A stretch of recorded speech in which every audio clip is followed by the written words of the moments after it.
ಶಿವಕುಮಾರ್ ಅವರು ಸಿಎಂ ಆಗ್ತಾರೆ ಅನ್ನುವ ಚರ್ಚೆ ವಿಚಾರಕ್ಕೆ ಸಂಬಂಧಪಟ್ಟಂತೆ ಇದನ್ನ ಯಾರು ಹೇಳಿದ್ದಾರೆ ಅಂತ ಪ್ರಶ್ನೆ ಮಾಡಿದ್ದಾರೆ ಸಚಿವ ಪ್ರಿಯಾಂಕ್ ಖರ್ಗೆ. ಇದನ್ನ ಹೇಳಿದ್ಯಾರು? ಯಾರಾದ್ರೂ ಹೇಳಿದ್ರೆ ಮಾತಾಡಬಹುದು, ಅಧಿಕೃತವಾಗಿ ನಮ್ಮ ನಾಯಕರು ಮಾತಾಡಿದ್ರೆ ನಾವು ಮಾತಾಡಬಹುದು. ಡಿ.ಕೆ.ಶಿ ಅವರೇ ಮಾತಾಡಿದ್ದಾರಲ್ಲ, ಈ ಬಗ್ಗೆ ಹೈಕಮಾಂಡ್ ತೀರ್ಮಾನಿಸುತ್ತೆ, ನಾವು ಮಾತಾಡೋದ್ರಲ್ಲಿ ಏನು ಪ್ರಯೋಜನ ಇಲ್ಲ ಅಂತ ಸಚಿವ ಪ್ರಿಯಾಂಕ್ ಖರ್ಗೆ ಹೇಳಿದ್ದಾರೆ.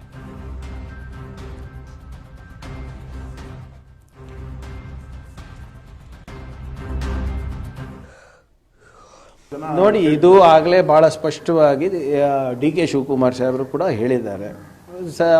ನಾವೇನು ಇದು ಹೈಕಮಾಂಡ್ ಅವರ ಆದೇಶಕ್ಕೆ ಕಾಯ್ತಾ ಇದ್ದೀವಿ, ಅವ್ರು ಯಾವಾಗ ತೀರ್ಮಾನಗಳು ತಗೋತಾರೆ ಅದ್ರ ಪ್ರಕಾರ ನಾವು ನಡ್ಕೋತೀವಿ ಅಂತಲೇ ಹೇಳಿದ್ದಾರೆ. ಅವರ ಒಂದು ಈ ಸರ್ಕಾರ ನಮ್ಮ ಪಕ್ಷ ವಾಪಸ್ ಬರಬೇಕಾದ ಅಧಿಕಾರಕ್ಕೆ ಬರಬೇಕಾದ್ರೆ ಅವ್ರದ್ದಾದಂಥ ಅಪಾರವಾದಂಥ ಕೊಡುಗೆ ಇದೆ ಅಧ್ಯಕ್ಷರಾಗಿ.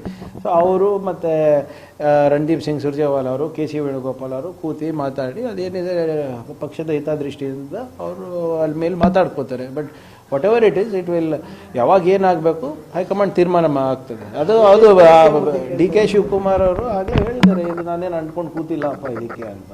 ನಮ್ಗೆ ಜವಾಬ್ದಾರಿ ಕೊಟ್ಟಿದ್ರು, ಆ ಜವಾಬ್ದಾರಿನ ನಾನು ನಿಭಾಯಿಸಿದ್ದೀನಿ.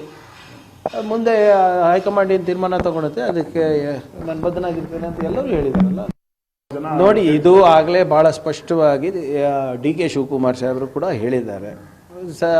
ನಾವೇನು ಇದು ಹೈಕಮಾಂಡ್ ಅವರ ಆದೇಶಕ್ಕೆ ಕಾಯ್ತಾ ಇದ್ದೀವಿ, ಅವ್ರು ಯಾವಾಗ ತೀರ್ಮಾನಗಳು ತಗೋತಾರೆ ಅದ್ರ ಪ್ರಕಾರ ನಾವು ನಡ್ಕೋತೀವಿ ಅಂತಲೇ ಹೇಳಿದ್ದಾರೆ. ಅವರ ಒಂದು ಈ ಸರ್ಕಾರ ನಮ್ಮ ಪಕ್ಷ ವಾಪಸ್ ಬರಬೇಕಾದ ಅಧಿಕಾರಕ್ಕೆ ಬರಬೇಕಾದ್ರೆ ಅವ್ರದ್ದಾದಂಥ ಅಪಾರವಾದಂಥ ಕೊಡುಗೆ ಇದೆ ಅಧ್ಯಕ್ಷರಾಗಿ.